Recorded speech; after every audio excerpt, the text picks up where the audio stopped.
বাংলাদেশের মানুষের মুসলিমদের মধ্যে ভালো করে জিজ্ঞাসা করেন তোমরা কার ইবাদত করো, তারা বলে আল্লাহর ইবাদত করি। নিঃসন্দেহে তারা আল্লাহর ইবাদত করে, কিন্তু যেটা করে না সেটা হচ্ছে একমাত্র আল্লাহর ইবাদত করে না। বুঝছেন কিনা? পার্থক্যটা বুঝছেন কিনা? আল্লাহর ইবাদত অনেকেই করে, কিন্তু আল্লাহর ইবাদতের সাথে অন্য ইবাদতেরও মিশ্রণ ঘটায়। আল্লাহর ইবাদত তারা করে।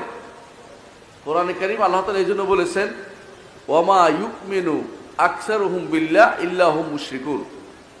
তারা অনেকেই আল্লাহর উপর ঈমান রাখে, তবে ঈমানের সাথে শিরকের মিশ্রণ ঘটায়, শিরকের মিশ্রণ ঘটায়। এই যে আল্লাহর ইবাদত করতে হবে একমাত্র তার, ইল্লা ইয়া, তিনি ব্যতীত কারো ইবাদত করা যাবে না। ইল্লা ইয়াহু, এটা অন্য জায়গাতে আল্লাহ তাআলা বলছেন। কোরআনে কারীমে যেটা অন্য জায়গায় আছে লা ইলাহা ইল্লাহু, কোথাও আসছে লা ইলাহা ইল্লাল্লাহ আসছে। তাহলে বোঝা গেল আবার নবীরা এসে একটা কথাই বলতেন, নবীরা সমস্ত নবীরা একটা কথাই বলতেন, ইয়া কওমে ইবুদুল্লাহ মা লাকুম মিন ইলাহিন গায়র। হে আমার কওম, একমাত্র আল্লাহর ইবাদত করো, আল্লাহ ব্যতীত তোমাদের আর কোনো ইলাহ নেই। সমস্ত নবীরা এই জন্য প্রেরিত হয়েছে, এবং কোরআনগুলো অর্থাৎ আল্লাহর বাণীগুলো সব এই জন্য নাজিল হয়েছে। এটাও কোরআনে কারীমে আল্লাহ তাআলা বলেছেন যে আল্লাহ তা'বুদু ইল্লাল্লাহ।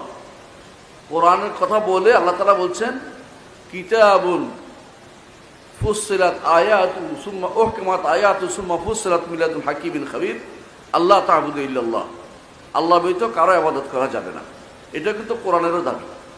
সমস্ত আল্লাহর কিতাবের দাবি হচ্ছে আল্লাহ ব্যতীত কারো ইবাদত করা যাবে না। ইবাদত আল্লাহর করে মানুষে।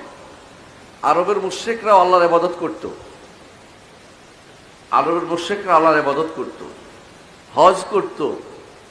হজের জন্য তারা অনেক কিছু ব্যয় করত, সময় ব্যয় করত, হজের নেতৃত্ব দিত, হাজিদেরকে খাওয়াতো, এমনকি কাবার উপরে গিলাপ চড়াতো, এমনকি যারা কাবার আশেপাশে আসতো তাদের সেবায়েত হওয়ার জন্য তারা ব্যস্ত থাকতো, পানি পান করাতো।